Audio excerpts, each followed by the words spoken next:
dues importants manifestacions en la ciutat de València. La primera, pel matí, per a reivindicar que els valencians no siguin moneda de canvi davant l'incert panorama polític de l'estat espanyol.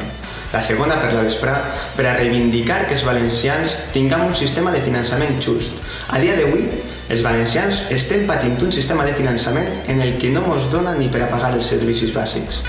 És per això que des de Poble t'animem a que ens acompanyes en esta important reivindicació. Perquè no és qüestió d'egos, no és qüestió d'ideologies, és qüestió del futur del poble valencià.